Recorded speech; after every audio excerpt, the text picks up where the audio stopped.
Assalamualaikum warahmatullahi wabarakatuh. Selamat pagi Pak Andika dan teman-teman semua.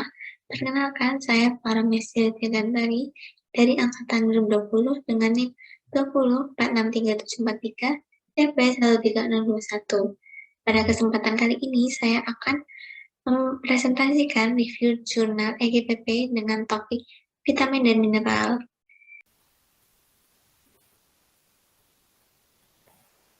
Review jurnal EGPP yang akan saya bahas pada hari ini berjudul Komposisi vitamin D dalam makanan Australia.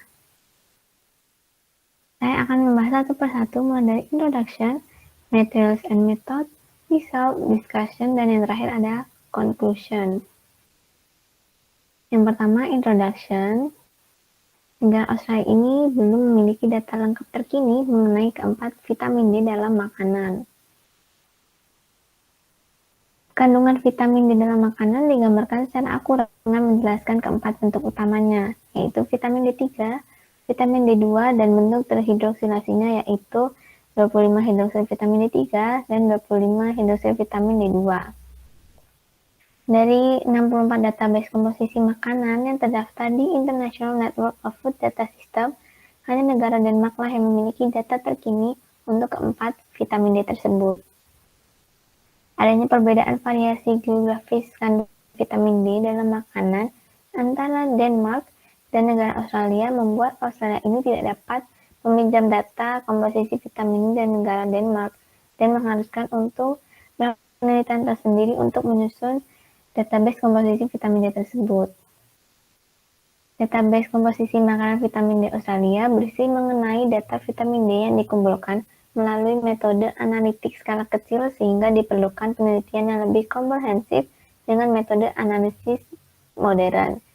Oleh karena itu, dilakukan penelitian ini yang bertujuan untuk mengembangkan database komposisi makanan vitamin D Australia menggunakan metode spektrometri massa triple quadruple dengan kromatografi cair yang didasarkan pada metodologi kromatografi cair dengan spektrometri massa perangkap ion.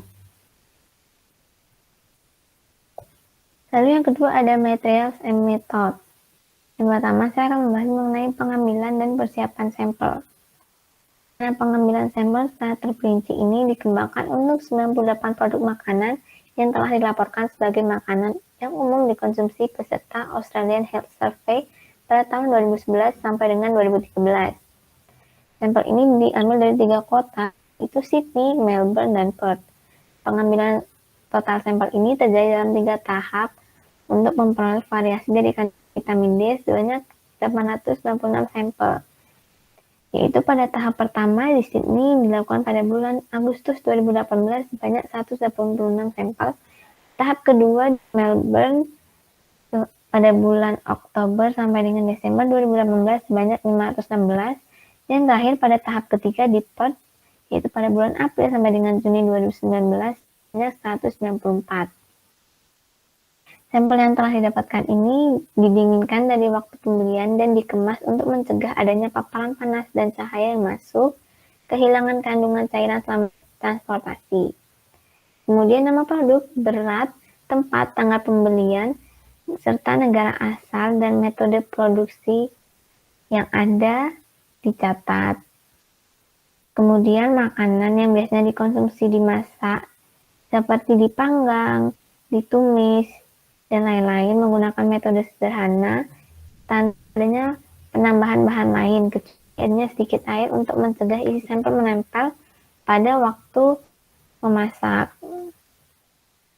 Lalu sampel makanan yang sama dihomogenkan untuk membuat sampel komposit yang terdiri 6 sampel primer yaitu Sydney sebanyak 31, Melbourne sebanyak 86, dan yang terakhir Perth sebanyak 32. Seluruh sampel komposit ini terdiri dari 6 sampel primer dengan jumlah yang sama, kecuali pada coklat hitam yang terdiri dari 8 sampel primer. Lalu yang selanjutnya ada analisis. Seluruh sampel komposit dianalisis di MRI secara duplikat untuk kelembapan, lemak, vitamin D3, vitamin D2, 25 hidroksil vitamin D3, dan 25 hidroksil vitamin D2. Vitamin D ini diasid menggunakan metode spektrometri massa triple quadruple yang didasarkan pada metodologi untuk kromatografi cair sebelumnya dengan metode spektrometri massa perangkat ion. Lalu pada proses penyusunan, ekstraksi dan derivatisasi dilakukan di bawah sinar non-ultraviolet untuk meminimalkan penurunan vitamin D. Lalu kelembapan diukur dengan menggunakan NMI produk metode in-house, yaitu berdasarkan metode OAOT. Dan terakhir, akurasi metode ini diuji menggunakan bahan referensi standar nasional Institute of Standard and Technology SRM 1546A homogenat daging. Lalu ada tahapan. Berat sampel ini yaitu sampel padat sebanyak 1-2,5 gram, sampel cair sebanyak 5-15 gram dibatasi oleh kandungan lemak, memastikan bahwa lemak yang disabunkan tidak akan melebihi dari 1 gram. Hal ini dipastikan untuk bahwa sampel lemak tidak melebihi dari kapasitas cairan saponifikasi yang dibatasi hingga 50 ml. Saponifikasi ini terdiri dari sampel standar internasional variabel kimia yang diketahui, 1 gram natrium askorbat, 10 ml air deionisasi, 30 ml etanol, 2 gram kalium hidroksida, dan air deionisasi hingga mencapai 50 ml. Kemudian bagian isi tersebut ditempatkan dalam shaker bath selama kurang lebih 16 jam pada suhu 25 derajat Celcius. Kemudian alat vitamin D dihidrolisis dalam larutan kalium dihidroksida etanol, diserap ke dalam tanah di atom, dan kemudian diekstraksi ke dalam potrelum ester dan dipekatkan dengan penguapan di bawah gas nitrogen hingga kering. Residu tersebut dilarutkan ke dalam tanah, dipindahkan ke dalam botol kromatografi cair, dan diuapkan sampai kering di bawah nitrogen. Residu ini dilarutkan ke dalam larutan PTAD dalam asetonitril anhidrat untuk membentuk turunan vitamin D PTAD. Kemudian setelah berjalan waktu selama 10 menit, reaksi derivatisasi dihentikan dengan penambahan air. Ekstrak dengan endapan atau penampakan keruh disentrifugasi pada 10.000 rpm selama 1 menit. Kemudian ekstrak dipindahkan ke dalam mikrovial untuk dianalisis dengan metode ini. Nah, itu selanjutnya pada tahapan yang kedua.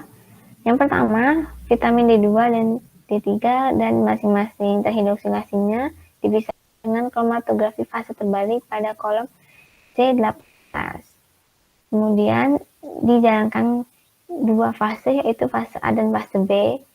Fase A disiapkan menggunakan 1 liter mili air, 1 ml 0,1% asam format, dan 0,5 ml 6,4 nanomolar metamin.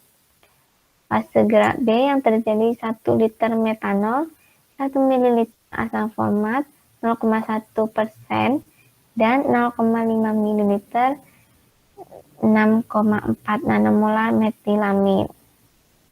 Kemudian turunan vitamin D yang diisolasi memasuki triple quadruple sebagai adu metilamin, sedangkan kromatografi cair yang bisa berjalan dialihkan ke limbah, 0 menit untuk limbah, 3,6 menit ke MS, 5,8 menit ke 11,2 menit menuju MS, dan 13,4 menit yang terbuang secara sia-sia.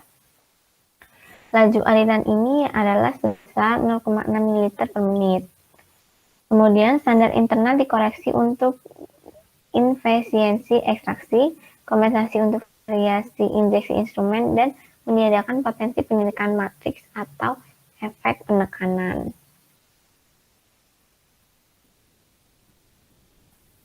Lalu pada kualitas asuransi, perbedaan berusaha relatif, yaitu perbedaan antara nilai ulangan dibagi dengan rata-rata dikali dengan 100% antara analisis duplikat dan persen pemulihan. Sampel dalam proses analitik dipilih secara acak untuk analisis pemulihan yang dipilih dengan ditambahkan konsentrasi sampel yang diketahui. Kontrol pada percobaan kali ini adalah campuran susu formula bayi dan bubuk jamur iradiasi kering beku. Limit of quantitation didefinisikan sebagai konsentrasi terendah yang terdeteksi menggunakan metode yang telah ditentukan. Dan limit of detection didefinisikan sebagai konsentrasi terendah yang terdeteksi selama analisis spesifik dan bergantung pada matriks. Lalu selanjutnya penanganan data dan pemeriksaan kualitas. Kriteria pemeriksaan data untuk proximat dan vitamin D yaitu gabungan proximat, kelembapan dan lemak kurang dari sama dengan 100 gram porsi yang dapat dimakan, konsentrasi terdekat sama dengan data komposisi makanan yang dipublikasikan. Konsentrasi vitamin D ini dapat diragukan apabila adanya perbedaan data yang diterbitkan oleh Australia dan luar negeri yang tidak mungkin dijelaskan oleh variasi karena adanya metode produksi atau lokasi geografis. Data yang tidak sesuai ini dapat dilakukan pengujian ulang jika memang dianggap perlu. Kemudian, konsentrasi analitis untuk masing-masing makanan dikelompokkan bersama dengan sesuai jenis makanan dan profil vitamin D-nya.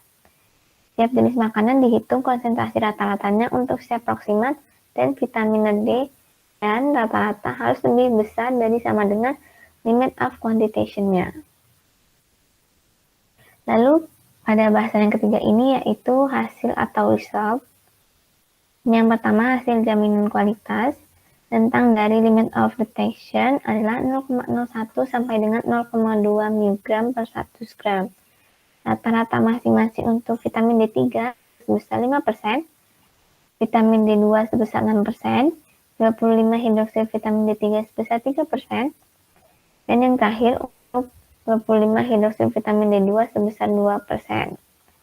Dari ke-58 presentasi pemulihan untuk sampel kontrol dan sampel dari seluruh vitamin D berada dalam rentang 80 sampai dengan 120%, kecuali pada ketiga sampel makanan yang berasal dari Melbourne, yaitu pertama vitamin D pada ikan basah sebesar 76% dan sosis Frankfurt sebesar 78%, dan pada 25 hidroksil vitamin D2 dalam es krim sebesar 79%. Lalu ada hasil analisis. Vitamin D3 ditemukan dalam kopi, sereal sarapan fortifikasi, telur dan produknya, lemak dan minyak yang difortifikasi maupun yang tidak difortifikasi, dalam ikan, kemudian dalam susu dan produknya, dalam daging, campuran makanan gurih, dan yang terakhir dalam makanan manis. Sedangkan hasil analisis untuk 25 hidroksil vitamin D3 ditemukan dalam telur dan produknya, lemak dan minyak yang tidak difortifikasi, pada ikan yang lemaknya lebih dari 55%, kemudian pada susu dan produknya, dan seluruh daging kecuali daging kanguru, lalu pada makanan manis.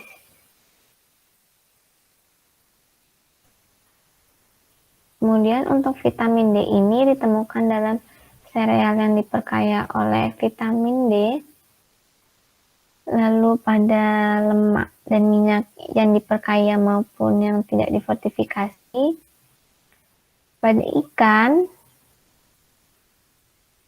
lalu produk susu dan alternatifnya, pada daging, dan pada makanan manis. Kemudian yang terakhir hasil analisis untuk 25 hidroksil vitamin D2 yang dapat terukur dengan jelas dan ditemukan dalam hati domba. Kemudian konsentrasi terbesar yang dilaporkan sebagai mean atau standar deviasi pada keempat vitamin D tersebut, yaitu yang pertama vitamin D3 ditemukan dalam sambal kaleng, bubuk minuman coklat yang difortifikasi, dan sereal sarapan yang difortifikasi. Sedangkan pada 20 hidroksil vitamin D3 yang tertinggi ditemukan dalam standar package dan free range per organik, telur ayam, dan daging kaki ayam. Untuk vitamin D2 tertingginya ditemukan dalam makanan yang difortifikasi termasuk dengan margarin, produk susu, dan produk susu penggantinya, dan makanan yang tidak difortifikasi seperti coklat hitam, susu, dan berbagai daging. Dan terakhir, pada 25 hidroksid vitamin D2 ditemukan dalam hati domba dapat terukur dengan jelas, sehingga yang lainnya tidak dapat dideteksi.